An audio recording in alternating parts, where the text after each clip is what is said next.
Well, hey guys, how we doing? It's Jazz Vinder, and let's see, I am back with what? Morbid advice. How about that? So, today I would say our topic is pretty simple. I was mentioning something last time in the video about 3 ways to be more creative. I just posted like a couple days ago. And I was talking about how my approach to coaching is not so much the motivational stuff or the woo woo spiritual stuff. My approach is basically, I would say, grounded, practical, reasonable, like, place a pretty high premium on reasoning and logic and common sense and going back to a bedrock of life experience that you really know is true, because sometimes there are lots of wonderful, uplifting messages out there, and on your bad days when you really need them, they don't feel believable. And I think this is a big problem. And I think anyone who has made any kind of effort in this space knows exactly what I'm talking about. Because let's say you've been to a few yoga classes, maybe you've been to the kind of yoga classes where they tell you stuff like, you are light, or you are love, or you are one with the universe, or maybe you feel that way on some good days, which is fantastic. I got nothing against that at all. That's wonderful. It's great to feel that way.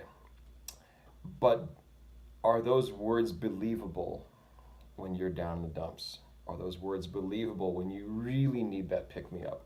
If you've just made a bad mistake, or you've made a mistake that plays into a pattern that you are really committed to overcoming, or you thought you were, or you fall back into some kind of compulsive behavior or some kind of insecurity, or you're off track, or you're really just slacking on your goals or your New Year's resolutions. I mean, we're in June now. Probably New Year's resolutions were sort of, we were already saying, well, 2 out of 3 ain't bad by February, and now by June it's like, okay, so I guess I'm just not doing that stuff, right?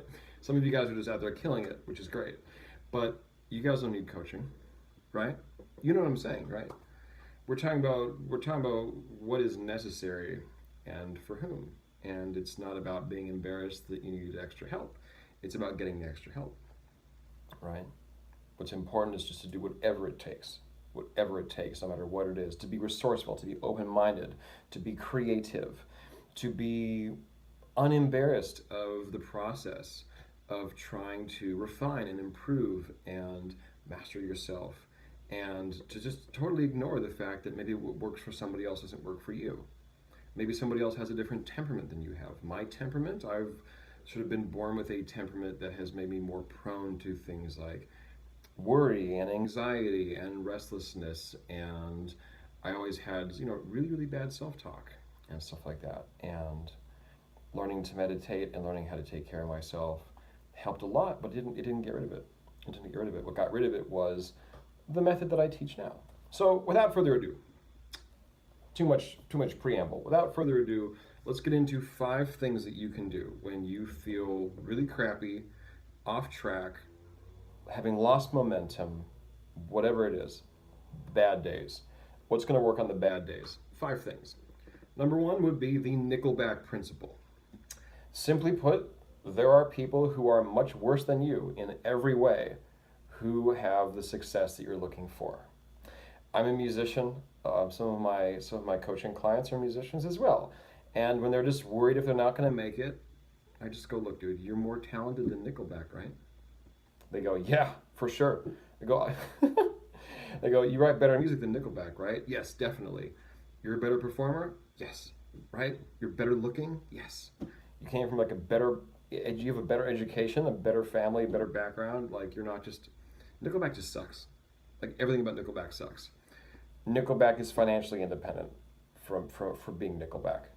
I don't like to say that someone sucks or someone's not good, but Nickelback is almost like the quintessence of just like the shittiest rock band ever that somehow made it. If Nickelback can make it, you can make it. And the way I say it like that is whatever flaws you think you have, you take them so seriously, you get so hung up on them because you really believe that those are going to cost you the kinds of opportunities and the kinds of horizons in life that you really want to believe that you have. That's why you're not just cool with it. No, if you're not just cool with where you're at and you're sad that you're not farther along, that means that it means that you know that you deserve more, you're capable of more, and that there's much more in yourself that you can call on and call forth, right? So honestly, as shitty as this sounds to say, because once again, if you feel like you are just the worst, if there are days where you just feel like a loser, now I can tell you all day long that you're not a loser, that you're wonderful, that you have potential, and there's plenty of stuff out there like that. I don't need to go and repeat that stuff because you've probably already found it. If you found this, I'm sure you've heard stuff like that before. So sometimes it works, sometimes it doesn't. When it works, great. When it doesn't work, I go to what I feel is believable from the most negative, cynical place I can get to. I'm only looking to take one step up. I'm not looking to take a leap, because when you take a leap, sometimes you just fall flat on your face, and then you feel even more discouraged. So my method is the step-by-step method. Think about people who are, this is the Nickelback factor. Think about people who are just so much worse than you, who are doing so much better than you, and realize, hey, maybe I really am just as bad as I think I am, which isn't true. But if you think that it is, just think of someone worse who has more money and like a better looking girlfriend. That's believable on your worst day. Okay? Number two. So that's number one. Number one is the Nickelback factor. Number two is the infant principle. I have a daughter. She's a 4-year-old now. It was not that long ago when she was a baby. I can remember what it was like having an infant in my home. That was my responsibility. Yeesh. It's a lot of work. However, it was extremely instructive because infants only learn from mistakes. Infants cannot learn from instructions. You can't tell a baby how to walk. You can't tell a baby how to roll over onto its stomach and crawl. You can't tell a baby how to get back up again after it falls down. Babies see us walking around on our 2 legs. They realize that they have 2 legs and they go, why can't mine do that? So what they do is they just keep making mistakes. They keep doing it wrong over and over and over and over and over again until what happens? They just stop repeating the things that aren't working. And by process of elimination, what's left is what works. They get that level of discernment. They come to grasp the distinctions of what does and does not work, respective to what they are trying to do. And if babies have any emotional response whatsoever to the realization that they have made a mistake, I'm not aware of it. They might get frustrated, they might cry when they bonk their heads. That's just them responding to like the pain and the frustration of not being able to do what they're trying to do. It's not the frustration of I'm a loser, I'm incapable, I'll never make it. It's not pity. It's really just like frustration because babies just identify the things they can't do yet and they just push and push and push insistently at the limits of their competencies until they have crossed over that threshold. And now their limit has gone up to here. And then they keep pushing, they keep pushing, they keep pushing. Be like a baby. Number 3, keep it actionable. So when I say keep it actionable, what I'm saying is go buy a pack of 3 by 5 inch, 3 inch by 5 inch note cards, from the stationery store. Sometimes even like the gas station will have them or a 7-Eleven shop will have them. So you can get these anywhere. They're very easy to come by. Like the next time you're out of the house, you can just go pick these up. So there's a blank side and there's a side with, a bunch of lines to make notes. On the blank side of a card, you're going to write the shortest possible summary for some kind of goal or project that you're working on. Like if it's weight loss or if it's eating healthy. See how those are just 2-word fragments? Like if it's the relationship or if it's, my marriage or my girlfriend, boyfriend, or whatever it is, right? Guitar lessons or like playing guitar, my musicianship.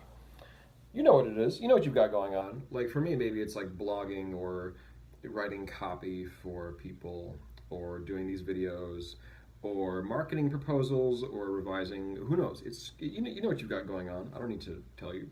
So you've got one card per each goal and per each project. And the moment that you realize that you've gotten off track and you're no longer moving forward, or let's say you're even moving against the direction you want to be going in, like let's say your goal is to eat better, to eat healthy, and you just had In-N-Out Burger and it tasted great, and you're like, In-N-Out Burger's awesome, because In-N-Out Burger's awesome. But let's say you just go, holy shit, like I'm trying like not to eat food like that right now, for whatever reason, right? Well, what's the point of feeling bad about having done it? You can't take it back. Like, don't go throw up the food. That's an illness. Don't do that to yourself, you know. And I don't say that flippantly at all. Like, don't try to take it back that you ate it. Just go, okay, going forward from here, what can I do? Well, maybe it's like have a super light dinner. Maybe it's that you're going to go for a jog in like a couple hours. Maybe it's you're going to drink a glass of lemon water before bed. Things that are going to counteract what you just did and put you back towards the direction you want to be on. So it could be anything, right? But the point is, it has to be something you can do or at least identify right then and there. Maybe you're working on a project and you can't quite get past where you've gotten stuck. So what you can do is maybe your next actionable step is to call or email or text somebody who can help you brainstorm your way through this. Like if I'm coaching you and you're stuck with something, maybe that actionable step would be call Jasvinder, actually. Because sometimes you don't know. And don't feel like that's a crutch. Because for whatever reason, honestly, asking for help is not doing nothing and being helpless. Someone who's really helpless is someone who just lays there on their back like a baby waiting to be picked up. A baby that can say, please pick me up, is not really a baby anymore, is it? Right? So keep it actionable. Keep these cards on your person with a pen in your pocket together at all times for every single thing you're working on. And then when you get stuck, you pull it out and you write down one thing you can do. And then you do it. It has to be something that you can do that very day. Right? Even if it's something that has to be done tomorrow, you can set an alarm in your phone, you can set something in your calendar, you can make a note, you can put a reminder. But you can put that reminder right this second, even if it's not going to be taking place until tomorrow. You see? You can always do something. But then that gives you the experience and the sensation of reclaiming some of that momentum. And then even though you've gotten off track, all that matters is that you're moving back in the right direction once again. You're not continuing to go farther off track anymore. Number 4, the method of willful catharsis. Now that sounds like a mouthful. I guess it is. So when we're talking about sitting with difficult emotions, and I never understood what it meant to sit with it. I don't know what that means. Maybe it's just because I'm an Aries or something. Maybe it's because I'm like a super go kind of guy. I don't know what sitting with it means. I sit with it and I continue to resist it. I don't get it. So if sitting with it sounds vague to you too, like when they just say, just sit with it. I mean, if that works for you and that really processes it for you, hey, rock on, man. But once again, I'm giving advice for people who the normal advice is not working. The normal platitudes aren't working. The sit with it's don't work, right? The buttering your bread talk doesn't work. That's what I'm saying. Think about Nickelback every time you think you suck. Nickelback sucks a lot worse than you. They make a lot more money than you. If Nickelback can make more money than you should be able to make more money than Nickelback. I think that's only fair, right? The infant principle, right? You just push. You just keep hammering at the limits of your competencies. Just ignore mistakes and realize that you can't learn without mistakes. If you're not making mistakes, you are doing something you've already done before. Maybe it feels different. If you're not making mistakes, you've made a lateral change, not a vertical change. Mistakes mean you're going somewhere you've never been. So how could you possibly know the lay of the land or what to do? So celebrate the fact that you're making mistakes. Celebrate them, because the mistakes mean that you are going forward. You are going into like that undiscovered country, right? Now, keep it actionable, right? So I'm just reviewing as we go. Keep it actionable. Keep those note cards on your person.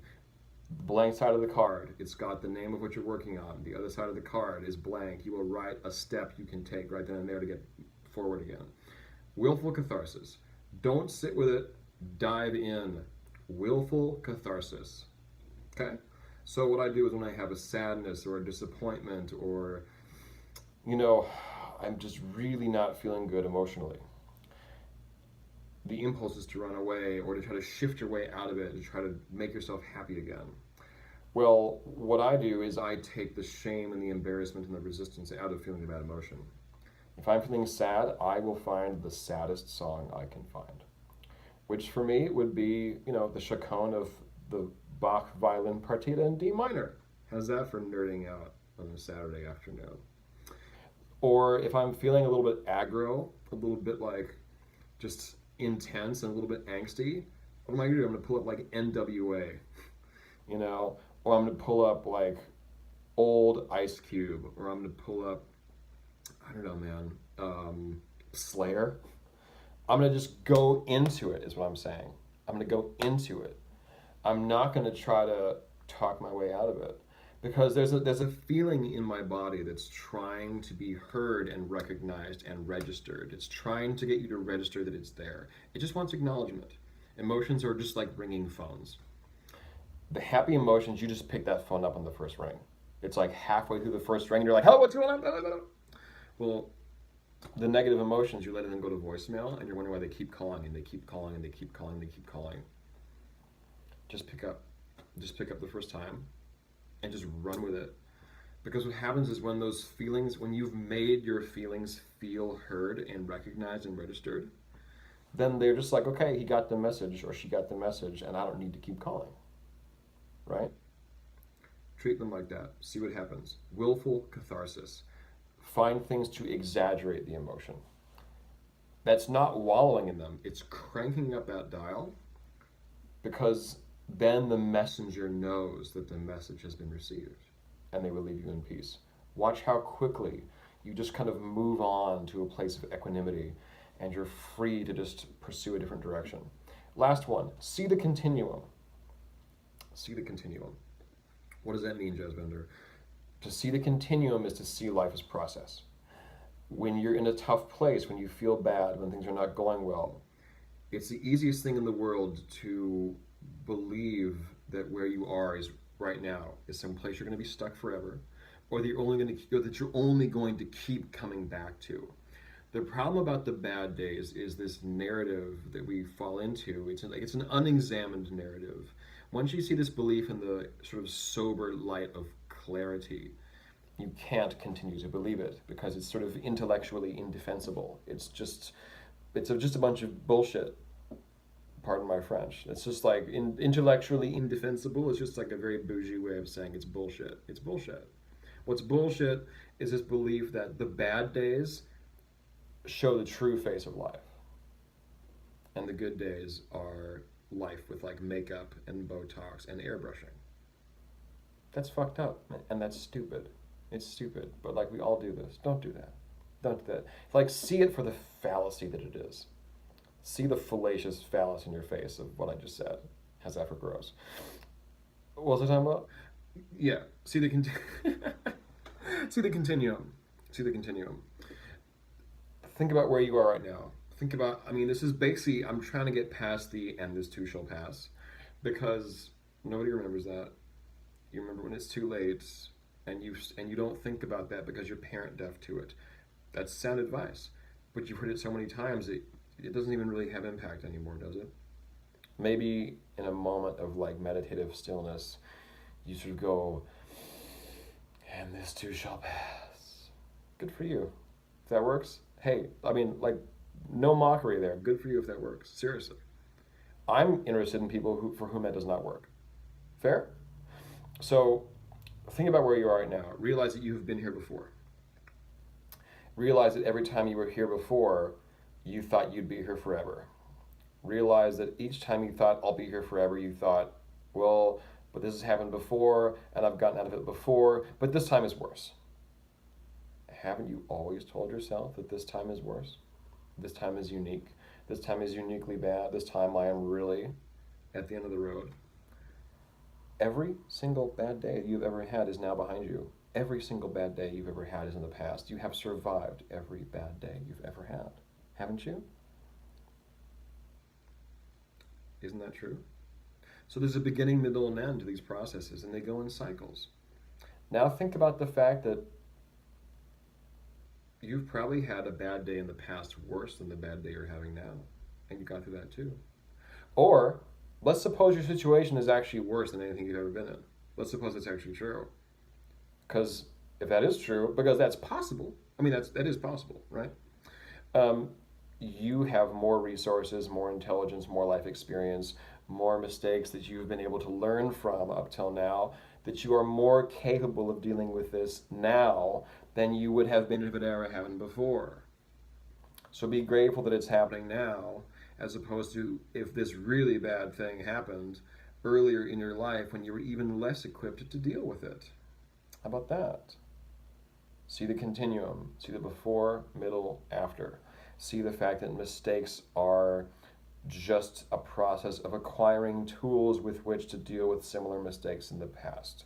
Be grateful that you did not get into this situation any earlier in life than you're getting into it now, because you would have only been less equipped, only less experienced, only less discerning, only less established in the degree to which you know yourself now.